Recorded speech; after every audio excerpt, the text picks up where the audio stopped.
विदित है कि नहीं, हमारे आदरणीय रोहित भैया जी जो थे 3.5 वर्ष तक यहाँ पर रहे। आज हमारे बीच आपके मुखारबिंद से हम सबको दिव्य देशना का लाभ मिल। मंगल करण वीतराग विज्ञान, नमो ताहि जाते भये अरहंतादिमान। विद्यादि सागर सुधी, जो विद्यादि सागर सुधी गुरु हैं हितैषी। शुद्धात्म में निरत नित्य हितोपदेशी। वे पाप ग्रीष्म ऋतु में जल सयाने, पूजो उन्हें सतत केवल ज्ञान पाने। वंदो उन्हें सतत केवल ज्ञान पाने। भाग्योदय के मूल नायक चंदा प्रभु भगवान की, परम उपकारी संत शिरोमणि आचार्य गुरु और विद्यासागर जी मामुनि राज की, आचार्य श्री समय सागर जी महाराज की जय हो। श्री 108 प्रमाण सागर जी महाराज की जय हो। श्री 108 निर्वेद सागर जी महाराज की जय हो। पंचासीन मुनि महाराज जी की, मुनि श्री संधान सागर जी महाराज की, मुनि श्री विभोर सागर जी महाराज की, मुनि संघ की।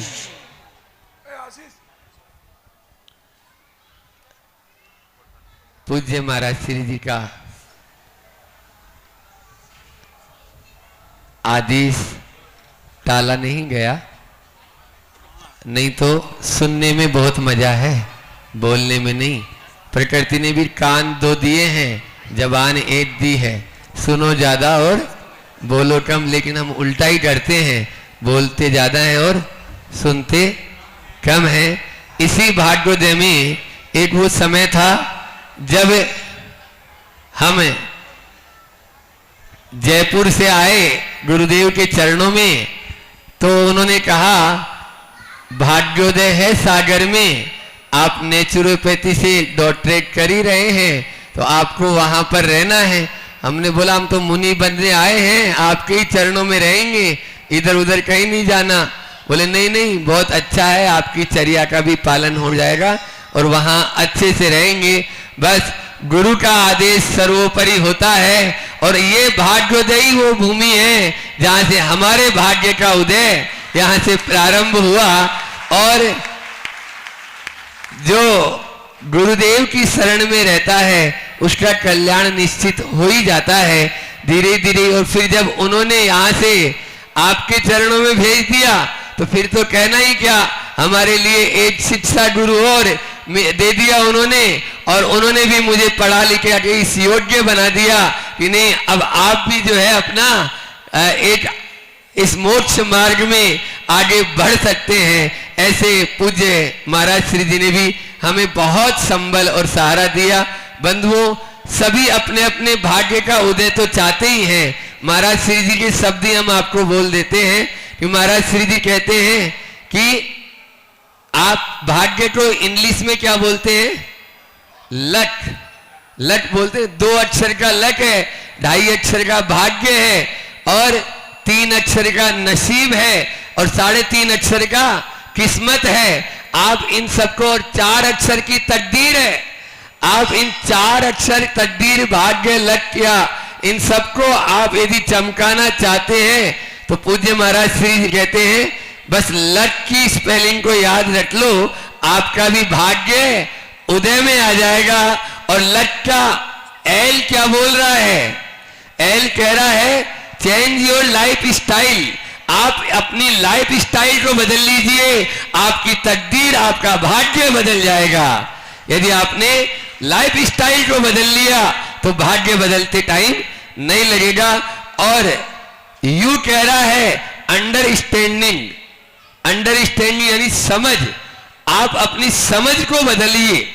अंडरस्टैंडिंग हमने अपनी गलत बना रखी है, क्योंकि 3 चीजें हैं, समय, समझ और शक्ति।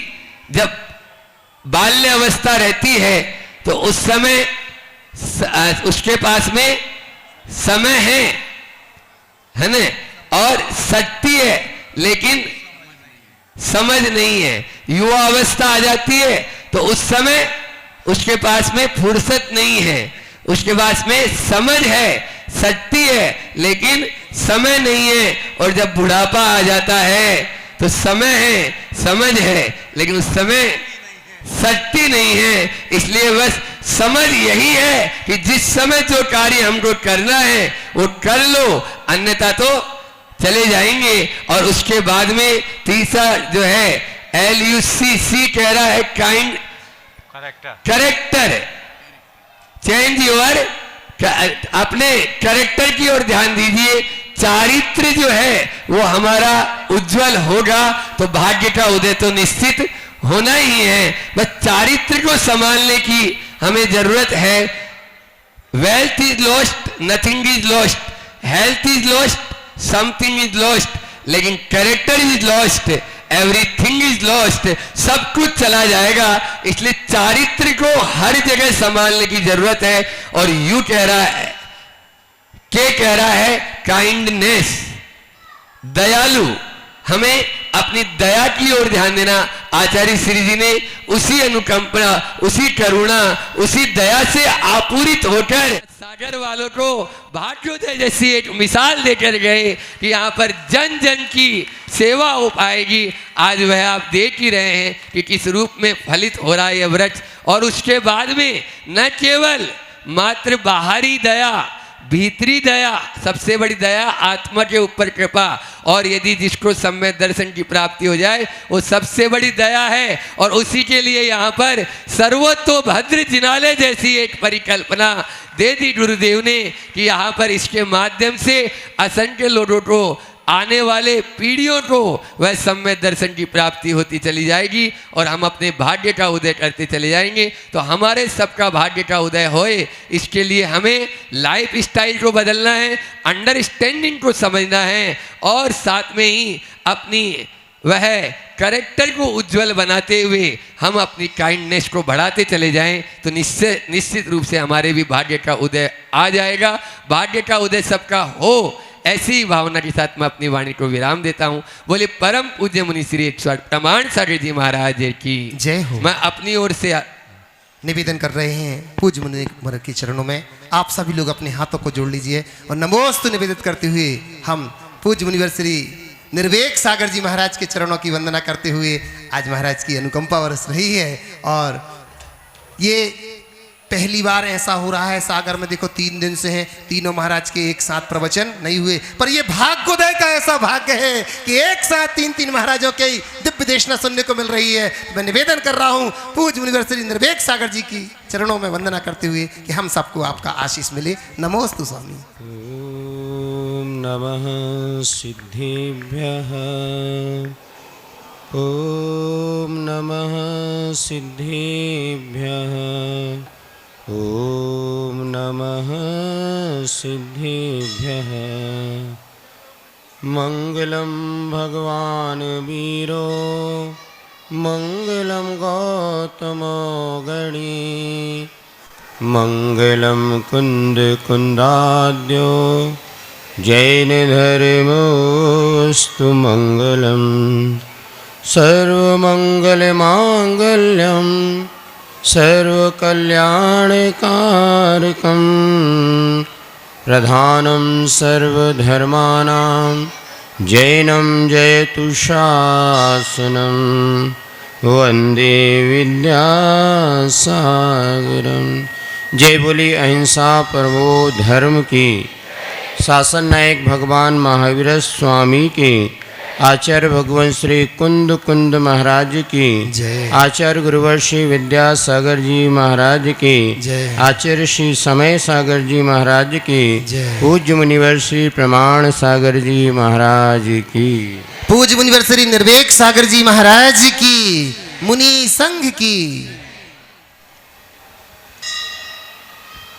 आचार्य गुरुवर के चरण स्पर्श से पवित्र हुई यह पावन भूमि भाग्योदय तीर्थ अपने आप में अनेक स्मृति को संजोए हुए यहाँ पर साधकगण आते हैं।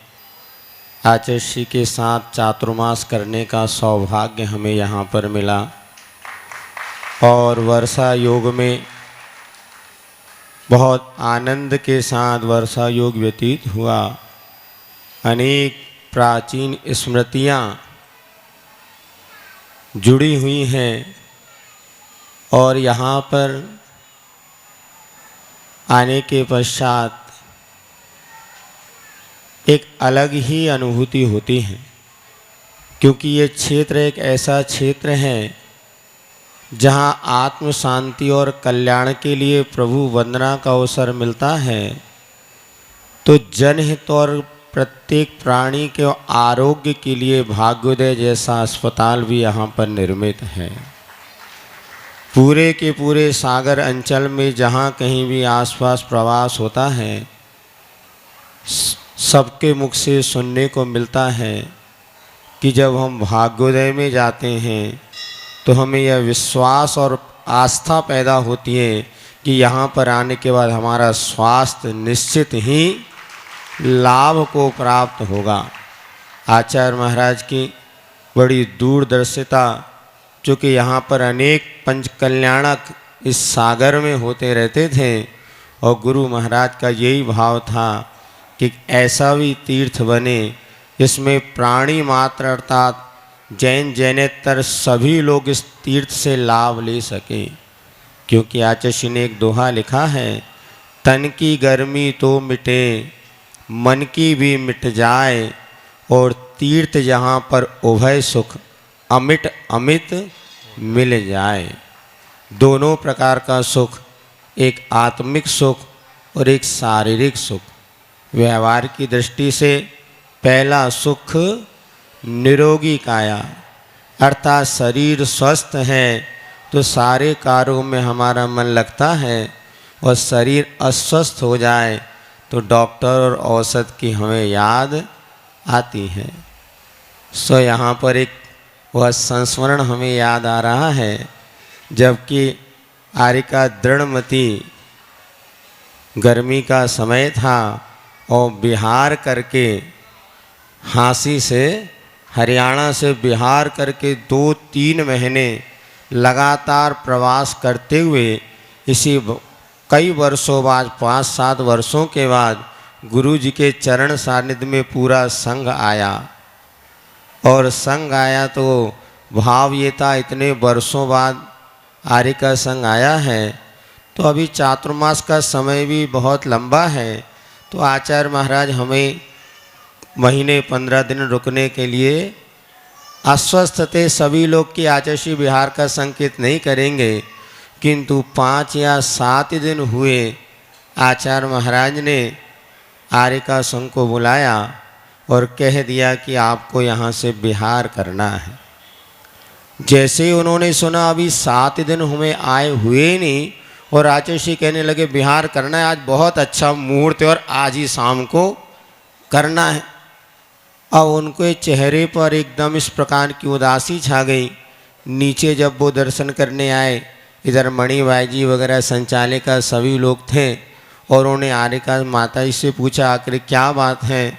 उन्होंने बात बताई और कहा आचार्य का आदेश है आज ही बिहार करना है।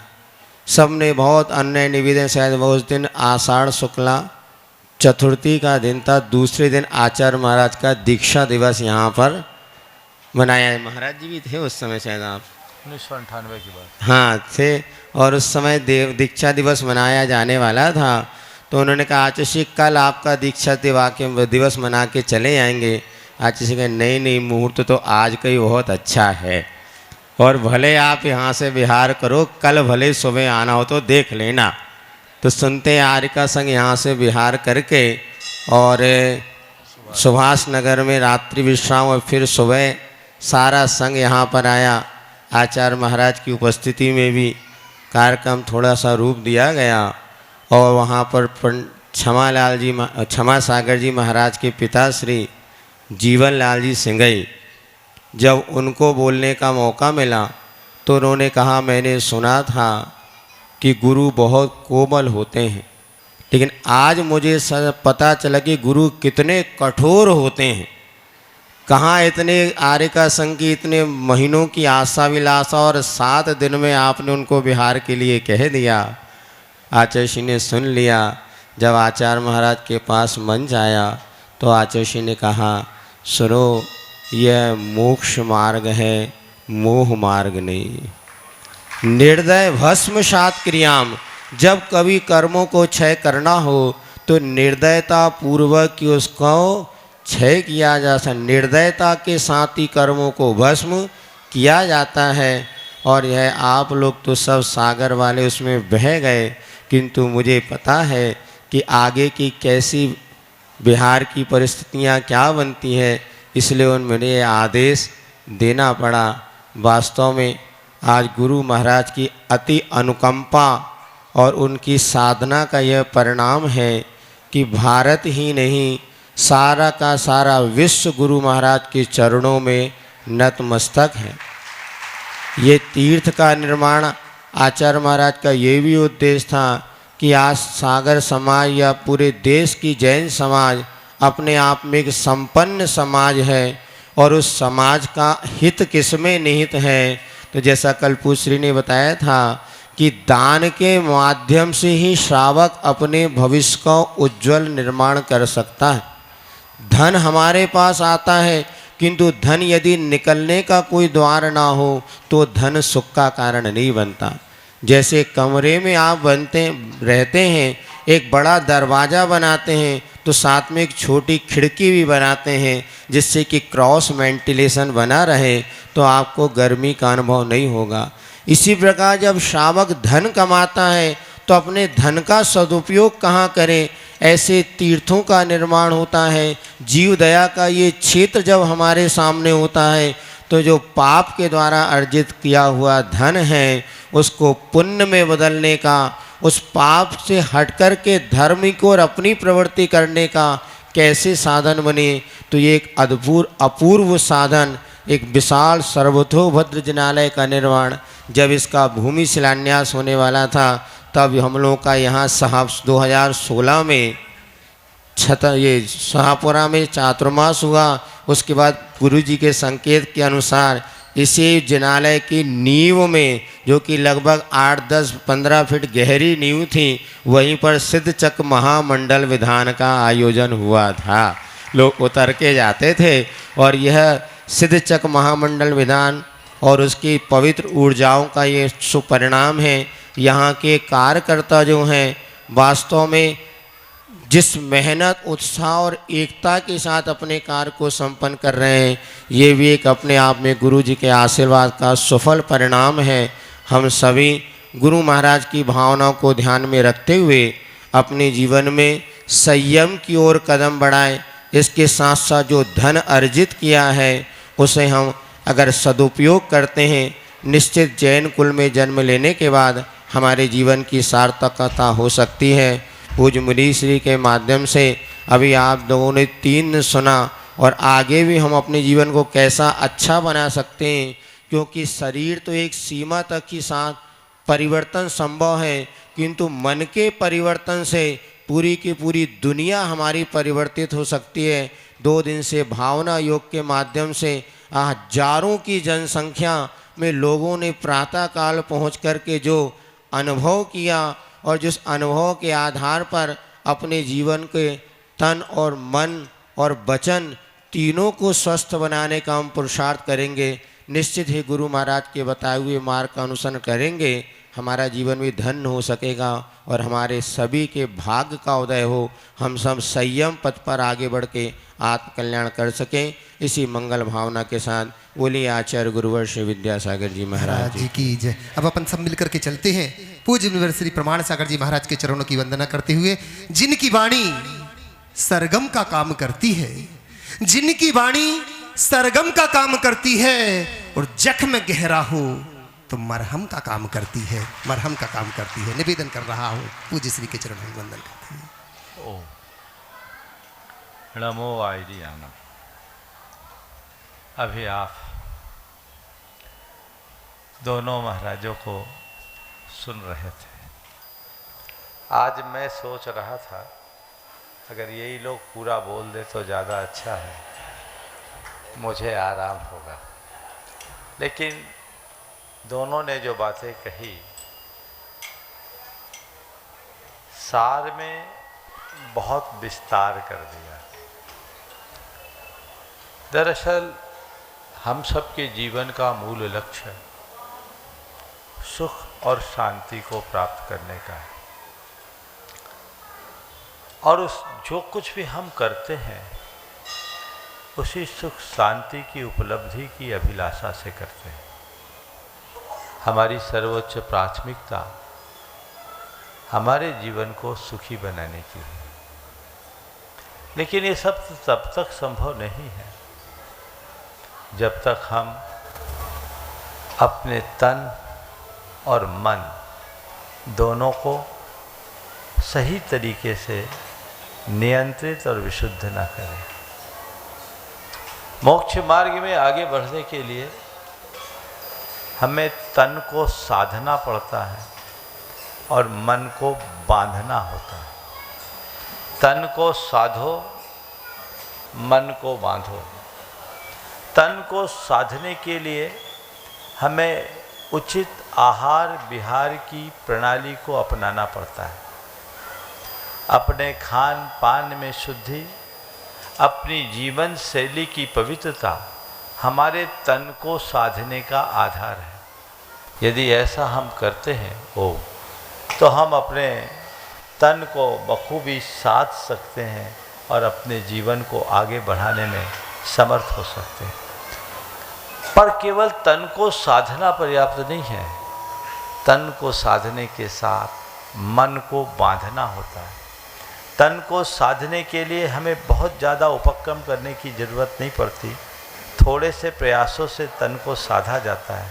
लेकिन मन को बांधने के लिए पूरा जीवन भी कम पड़ जाता है, क्योंकि मन बहुत तीव्र गति से भागता है और ऐसे भ्रमणशील मन को बांधना बहुत कठिन है। संयम ही मन को बांध पाता है, और जो अपने मन को बांधने में समर्थ हो जाता है सारी दुनिया उससे बंधने को तत्पर हो जाती है। परम पूज्य गुरुदेव की वह उदात्त दृष्टि आप सबके ऊपर पड़ी और आपको वह अवसर दिया जिसमें तन को साधने और मन को बांधने दोनों का सुअवसर प्राप्त है। तन को साधने के लिए ये बड़ा चिकित्सालय है और मन को बांधने के लिए सर्वतोभद्र जिनालय। दोनों प्रक्रियाएं साथ साथ चले, तन भी सधे और मन भी बंधे। शरीर की भी चिकित्सा हो, आत्मा की भी चिकित्सा हो। और ये मैं समझता हूँ भारत का पहला ऐसा धर्म स्थल होगा जहाँ एक ही परिसर में दो उत्कृष्ट उपक्रम संपन्न हुए। ये पहला अवसर इतना विशाल 2020 में जब आपके बीच आया था, अचानक कोविड के प्रकोप बढ़ने के कारण सब कुछ थम सा गया था। हम भी यहाँ आए थे, हमें भी थमना पड़ा था। उस समय आप लोगों की बड़ी शिकायतें थी कि बहुत कम लोगों को पास आने का अवसर मिला। महाराज जी आप सागर में इतने दिन रहे, लगभग 2 महीना रह लिए। 18 मार्च को आए थे, 17-18 मार्च को, और 10-11 मई को निकले। लगभग पूरे 2 महीने। और इतना लंबा प्रवास होने के बाद भी आप लोगों की शिकायत थी, महाराज आप आए ऐसा कुछ लगा ही नहीं। लेकिन ये योग था। फिर भी उस घड़ी में भी आप लोगों ने जिस प्रकार की व्यवस्थाएं और जिस प्रकार की सेवा की वो बहुत सराहनीय है। वो लाभ सब लोगों ने लिया। लेकिन आज फिर से यहाँ आने के बाद मन बड़ा प्रमुदित है। जब पहले आए थे तो मंदिर लगभग आधा था, आज आ रहे हैं तो उसने बहुत विशाल रूप धारण कर लिया है। देख के मन बहुत प्रसन्न हो रहा है। मैं तो आप सबसे आज के इस अवसर पर यही कहना चाहूँगा कि गुरुदेव का जो आशीर्वाद आप लोगों पर वर्षा है, आप उसे साकार करते रहें, उसमें कोई कोर कसर न छोड़े। हालांकि अब तक आप लोग उसी तत्परता से जुड़े हैं, लेकिन अब आपकी असली परीक्षा है। अभी तक आप सबके मस्तक पर परम पूज्य गुरुदेव का प्रत्यक्ष आशीर्वाद था, हाथ था। अब उनका प्रत्यक्ष सानिध्य नहीं है। जो काम हमने प्रत्यक्ष में किए उसी काम को परोक्ष में करना है। और आप सबसे मैं कहना चाहूँगा कि जितने उत्साह से आपने प्रत्यक्ष में काम किया, उससे 100 गुने उत्साह से परोक्ष में काम करने का प्रयास करना और इस जिनालय को भारत के श्रेष्ठतम जिनालय के रूप में परिवर्तित करना है। 217 फुट ऊंचाई वाला उत्तुंग जिनालय, सर्वतोभद्र जिनालय आज तक भारत की धरती पर क्या पूरे विश्व में कहीं नहीं बना। उस जिनालय की पूर्णता का संकल्प आप सब लिए हैं और आप सबको बढ़ चढ़ करके उसमें हिस्सा लेना है। एक बात सदैव ध्यान रखना, मंदिर आप हम नहीं बनाते। हम लोग मंदिर बनाने वाले नहीं हैं, हम लोग तो केवल मंदिर बनाने में निमित्त हैं। ये मंदिर तुम्हारे पैसों से नहीं बनता, ये मंदिर तुम्हारे कृत्यों से नहीं बनता, ये मंदिर बनेगा तुम्हारी श्रद्धा और विश्वास मूलक भावना से उसे बढ़ाते रहो। अपने हृदय की श्रद्धा को, अपने हृदय के विश्वास को स्थायी बनाए रखो। मंदिर बनेगा और सबको मिलजुल कर इस मंदिर को भव्याति भव्य रूप प्रदान करना है। भागोदय में कई बार आना हुआ, इस भागोदय से हमारा भी नाता जुड़ा हुआ है। इस भागोदय का पहला चित्रालय 1997 में जो स्थापित हुआ था, तब कुछ नहीं था, बस भवन बनकर खड़ा हुआ था और हम लोग आए थे घटिया के मंदिर से, चंद्रप्रभ भगवान को विहार करा कर लाए और ये भगवान यहाँ आए तो निश्चित इस धरा का भाग्य पलट गया। बहुत कुछ परिवर्तन यहाँ देखने को मिला है। आज ज़्यादा बोलने की मानसिकता नहीं है। प्रातःकाल आप लोगों ने भावना योग का लाभ लिया। 3 दिन का प्रवास सोचकर आए थे कि सागर में कटरा 3 दिन रहेंगे, आपको पूरा काम हो जाएगा। चूँकि आप सबको पता है हम लोगों का प्रवास बहुत लंबा होना है, अभी आगे जाना है और आने वाले 3 जून से विदिशा में पंचकल्याणक भी संपन्न करना है। दिन आपके सामने है, दूरी भी आपके सामने है और मौसम भी है, लेकिन आप लोगों का पुण्य प्रबल आज का दिन तो बोनस में मिला ही, लेकिन इतना प्रबल भाग्य जग गया कि कल का भी आपको बोनस में मिल गया।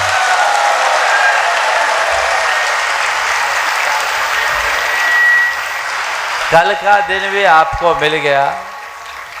यहाँ पर भगवानगंज के लोग बहुत दिन से मेरे पीछे लगे थे, महाराज हमारा मंदिर का निर्माण हो जाए, मंदिर का निर्माण हो जाए। मुझे याद है जब कोविड के दौर में आए थे तब से ये बात चल रही थी, योग नहीं बन पा रहा था। आज जब हमने उस भूमि का निरीक्षण किया, वहाँ पर जब मैंने देखा, मुझे लगा कि ये स्थल मंदिर के उपयुक्त है और मैंने वहाँ की कमेटी को आशीर्वाद दिया और कमेटी ने वहीं खड़े खड़े संकल्प लिया कि महाराज जी आप जो निर्देश देंगे हम लोग अक्षरशः पालन करेंगे। मुझे ये कहते हुए बेहद प्रसन्नता है कि यहाँ आने के बाद उन लोगों ने अपने वचनों का पूर्ण अनुपालन किया और 3 परिवारों ने, अभी नामोल्लेख नहीं करूँगा क्योंकि पूरा परिवार नहीं आया, पर 3 परिवारों ने बड़ा संकल्प लिया है उस मंदिर के निर्माण का। मैं उन तीनों परिवारों को भी आशीर्वाद देता हूँ। आज शाम को आपको पता लगेगा कि उस मंदिर के निर्माण में किन किन परिवारों की क्या क्या भूमिका होगी। आज शाम का शंका समाधान जो मैंने 4 बजे का कहा था, अब वो अपने निर्धारित समय 6 बजे से प्रारंभ होगा। ये भाग मुझे उम्मीद थी, इसलिए मैंने कल गुंजाइश रखी थी कि अगली सूचना तक और ये अब आपके हक में जा रहा है। और कल प्रातःकाल 6 बजे से 7 बजे के बीच भगवानगंज के जिनालय का भव्याति भव्य शिलान्यास होगा। उस शिलान्यास में आप सबको सम्मिलित होना है। ये बहुत अच्छा योग मिला मेरे जीवन का, आप लोगों के लिए भी होगा। किसी शहर में प्रवेश करते समय भी हमने मंदिर का शिलान्यास किया और अब निकलते समय भी शिलान्यास होगा। ये बड़ा दुर्लभ संयोग। कल वैशाख शुदी पूर्णिमा है, बड़ा शुभ दिन है। और इस शुभ दिन में भगवानगंज में जो मंदिर आकार लेगा वो बहुत भव्य स्वरूप लेगा। मंदिर के विषय में शाम के शंका समाधान में और जो अपेक्षित बातें हैं वो कर दी जाएगी।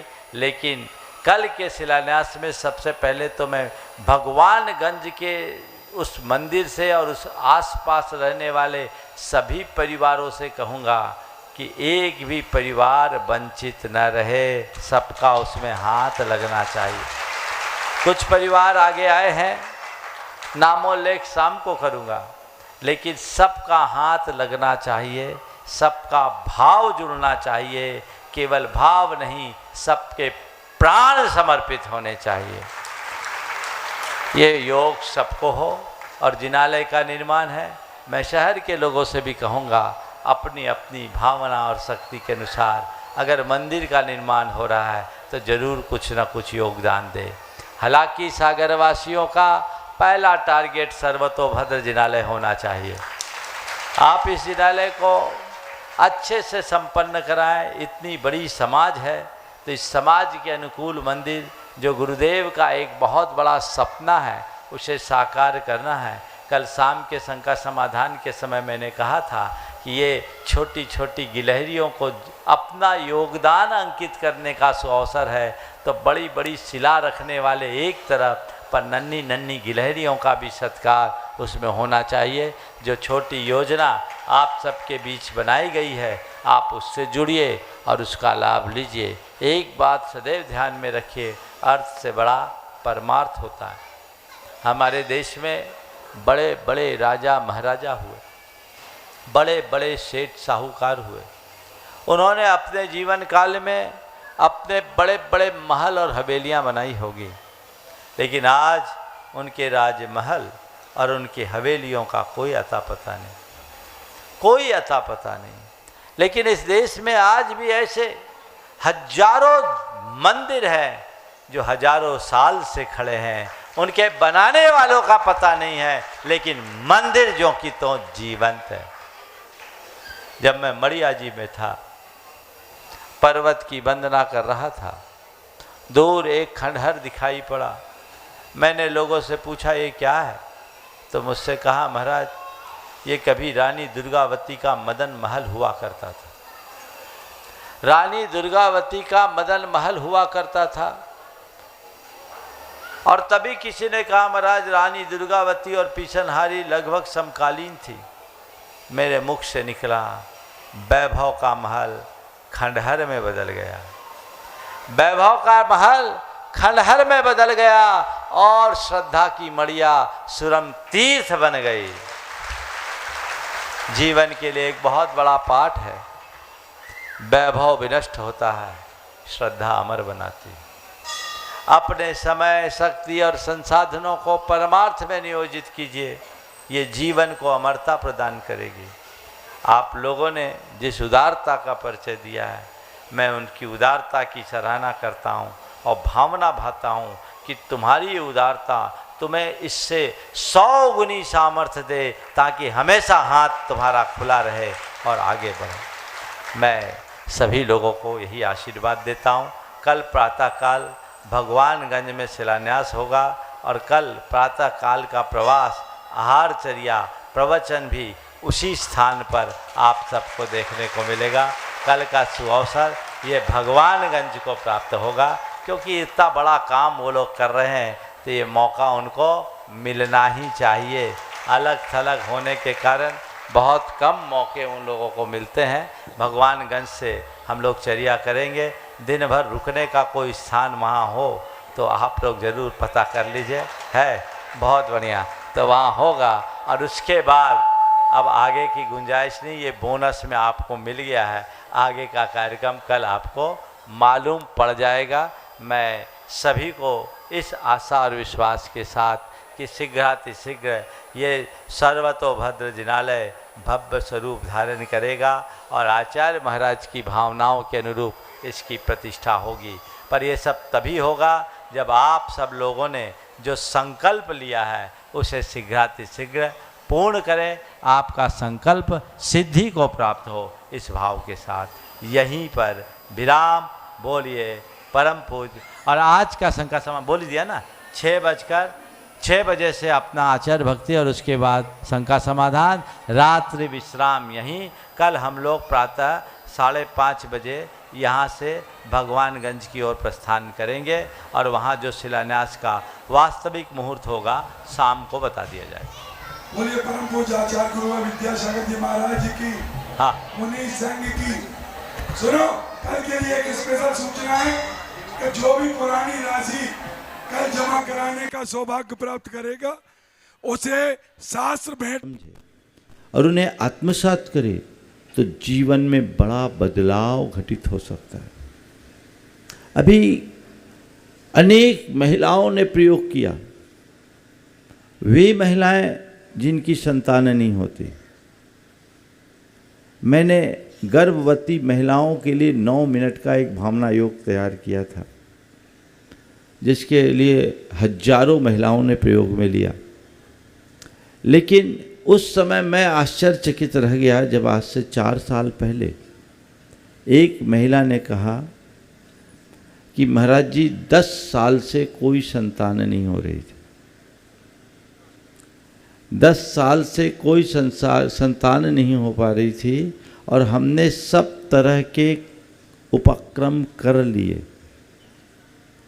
मेडिकली मैं फिट नहीं थी, पर आपकी प्रेरणा से आपने जो 9 मिनट का भावना योग बताया, मैंने उसे करना शुरू किया और ये विजुअलाइज करते हुए कि मेरे पेट में बच्चा आ गया। वो अपने बच्चे को साथ लेकर आई थी। महाराज 10 महीने का ये बच्चा है, बच्चा हो गया और बच्चा बड़ा हृष्ट पुष्ट और सुंदर। उसके बाद कई लोगों ने ये प्रयोग किया और उनको बहुत सकारात्मक परिणाम आए। ये एक नहीं, कई ऐसे उदाहरण हैं। अभी आपको आज व्यवस्था है, हाँ, कुछ उदाहरण अभी आपको दिया जाएगा।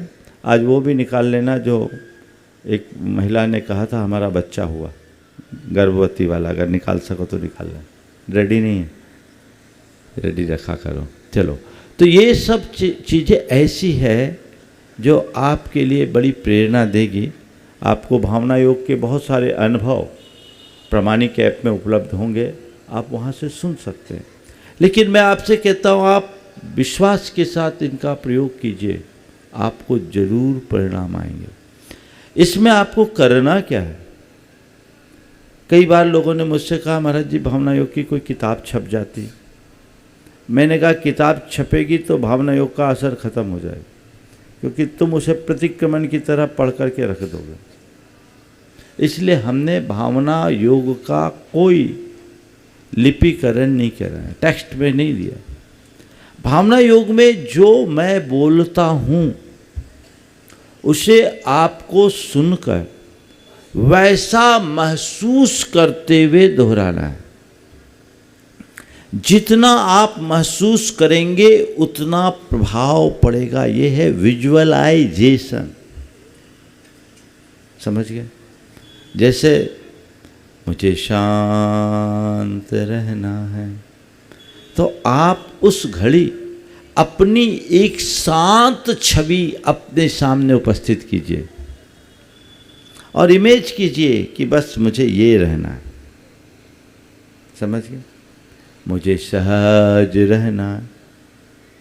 तो उस समय आप देखिए कि चारों तरफ चिल्ला चोट मचा हुआ है और मैं मुस्कुरा रहा हूं।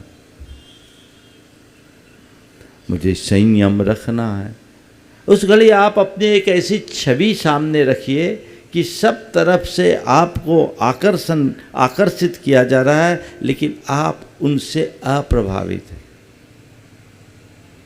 तो जो कहा जाए उसको विजुअलाइज करते हुए आप जितनी गहराई के साथ दोहराएंगे, आप पर उसका उतना प्रभाव पड़ेगा। इसी तरह शारीरिक रूप से अगर आप कहीं अस्वस्थ हैं, आपके शरीर का कोई अंग या शरीर का कोई अवयव यदि खराब है, तो आप मेडिकल एड लें। मेडिकल एड बंद मत करना, नहीं तो कहेंगे महाराज तो गड़बड़ हो जाएगा। ये एडिशनल है, अल्टरनेटिव है। उसके साथ जैसे मान लीजिए किसी की लंग खराब है, एक भाई साहब का लंग अभी कोविड के टाइम में खराब हुआ, उन्होंने भावना योग से ये हीलिंग दी और अपने लंग्स को पूरा ठीक हो रहा है वैसा विजुअलाइज किया और ऊर्जा प्रवाह से उसे पूरा ठीक करते हुए आज वो पूरी तरह स्वस्थ हैं, उन्हें कोई दवाइयों की ज़रूरत नहीं। कल एक बहन जी ने बताया था, यहाँ की एक नस पूरी चौक हो गई थी, क्लीन हो गई। सर्जिकल केस था लेकिन ठीक हो गया। तो आप यदि वैसा विजुअलाइज करते हैं और निरंतरता उसमें रखते हैं, तो ये परिणाम आपके जीवन में भी घटित हो सकता है। ये कोई चमत्कार नहीं है, एक विज्ञान है, बशर्ते आप नियमित करें, अंतर मन से करें, विशुद्धि के साथ करें। देखिए, हम जो करते हैं, महसूस करते हैं, उसका प्रभाव क्या पड़ता है। हमने सुना है दक्षिण अफ्रीका का एक अभिनेता 35 साल तक अब्राहम लिंकन का अभिनय किया। कितने साल तक? और 35 साल तक लगातार अब्राहम लिंकन का अभिनय करने के कारण वो अपने आप को अब्राहम लिंकन मानने लगा और कहने लगा, आई एम अब्राहम लिंकन। लोगों ने कहा पागल हो गए। उस व्यक्ति पर खूब दबाव डाला गया, तरह तरह से उसे समझाने की कोशिश की, पर वो कहता मैं लिंकन हूं। कहते हैं उसको लाई डिटेक्टर मशीन पर रखा गया, कि झूठ पकड़ने वाली मशीन पर, लाई डिटेक्टर मशीन पर रखा गया। तो आप सुनकर आश्चर्य करेंगे, लाई डिटेक्टर पर रखा गया तो उसने कहा छोड़ो झमेला, मैं कह देता हूं मैं लिंकन नहीं हूं। झमेला छोड़ो, मैं कह देता हूं कि मैं लिंकन नहीं हूं। और जैसे ही उसने कहा कि मैं लिंकन नहीं हूं, लाई डिटेक्टर ने निगेटिव वाइब्रेशन दे दिया कि ये झूठ बोल रहा है। माने झूठ पकड़ने की मशीन भी झूठी बन गई। इसका तात्पर्य क्या है? उस व्यक्ति के अवचेतन मन में ये बात इतनी गहरी तौर पर बैठ गई होगी कि मैं लिंकन हूं, तो वो लिंकन का संदेश देने लगा। तो जिस दिन आपके अंदर ये बात गहरा जाएगी कि मैं शुद्ध आत्मा हूं, उसी दिन तुम शुद्ध आत्मा बन जाओगे, उसी दिन मुक्त हो जाओगे। ये भावना योग का अल्टीमेट गोल है। बाकी चीजें तो बाहर की है। अपने तन के स्वास्थ्य के लिए, अपने मनोकायिक विकृतियों को दूर करने के लिए भावना योग करो, लेकिन सबसे मूल लक्ष्य अपनी चैतसिक विकृतियों का उन्मूलन होना चाहिए, अपनी चेतना का रूपांतरण होना चाहिए, अपनी चित्त का निर्मलीकरण होना चाहिए। वह हो गया तो जीवन का काया पलट।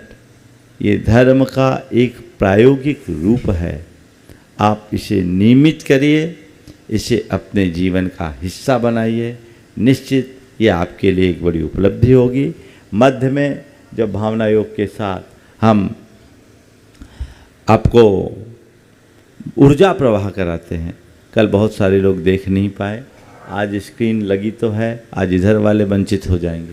कितना अच्छा होता यदि डबल हो जाता तो। हाँ ठीक है, कल करवा लेना, है ना। चलिए, जब मैं आपसे कहूँ, सागर वाले होशियार है कि कुछ ना कुछ बाकी रखें। चलिए ठीक है, अब इधर ध्यान दीजिए।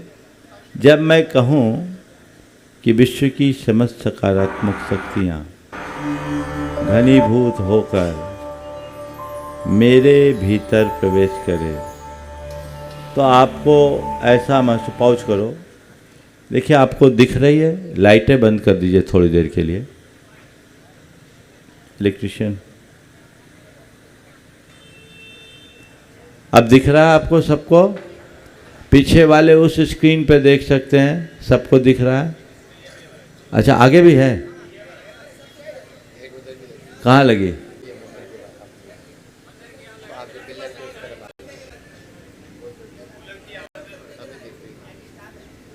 अच्छा, हाँ हाँ हाँ, उधर वाले को दिख रहे, ये लोग वंचित हैं बस थोड़े।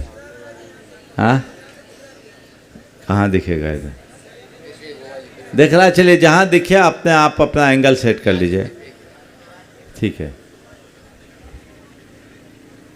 तो आपको ऐसा महसूस करना है कि ब्रह्मांड की सारी ऊर्जा, पॉज करो, ये एकत्रित हो गई है और एक बादल के दल की तरह मेरे शीश पे, और वहाँ से ऊर्जा का प्रवाह, ये देखिए, ये ऊर्जा का ये प्रवाह सीधे मेरे मस्तक पर गिरा। अभी पब्लिक को मत दिखाओ, सीधे मेरे मस्तक पर गिर रहा है। देखिए, आप देख रहे हैं, आपको ऐसा विजुअलाइज करना है, ये ऊर्जा की धार मुझ पर गिर रही है, ऊपर से सारी ऊर्जा एकत्रित होकर मेरे सिर पर गिर रही है। ये महसूस आपको करना है, और पूरे शरीर को वो अभिषिक्त कर रही है।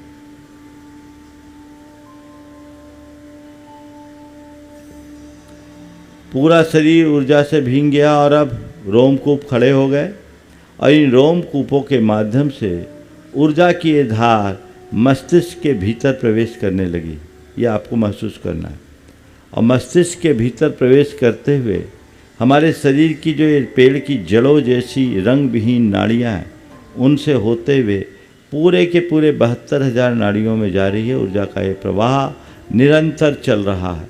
पूरे शरीर के एक एक अंग प्रत्यंगों में, अवयव प्रत्ययों में ये ऊर्जा का प्रवाह जा रहा है, ऐसा महसूस करना है। और इसके साथ साथ यदि आपके शरीर के किसी अंग में कोई विकृति है, पॉज कर लो, किसी अंग में कोई विकृति है, जैसे देखिए कुछ हिस्से लाल दिख रहे हैं आपको स्क्रीन पे, इन हिस्सों को आप समझिए कि यहाँ हमारे लिए कोई तकलीफ है, किसी को सिर में, किसी को कंधे में, किसी को हार्ट में, किसी को पेट में, या कहीं भी जिस हिस्से पे आपको कोई परेशानी है उसको पहले आप लाल देखें, और फिर धीरे धीरे ऊर्जा के प्रवाह का फोकस वहाँ बढ़ाएं, और धीरे धीरे ऐसा महसूस करें कि वो फ्लैश होता जा रहा है, वो फ्लैश होता जा रहा है, वो फ्लैश होता जा रहा है, और पूरा साफ हो गया। जिस भी हिस्से में आपको परेशानी है उसे आप धीरे धीरे, यहाँ थोड़ा फास्ट दिखाया जा रहा है, आप थोड़ा धीमे धीमे गति से उसे ठीक करता हुआ महसूस करेंगे, और फिर पूरे शरीर को ऊर्जा से आपूरित महसूस करते हुए अपने आप को स्वस्थ और ऊर्जावान, शक्तिमान महसूस करेंगे। मैं समझता हूँ, एक बार और बस इस तरह ऊर्जा की धार को अपने अंदर भीतर प्रवेश करते करते आपका अनुभव करना है।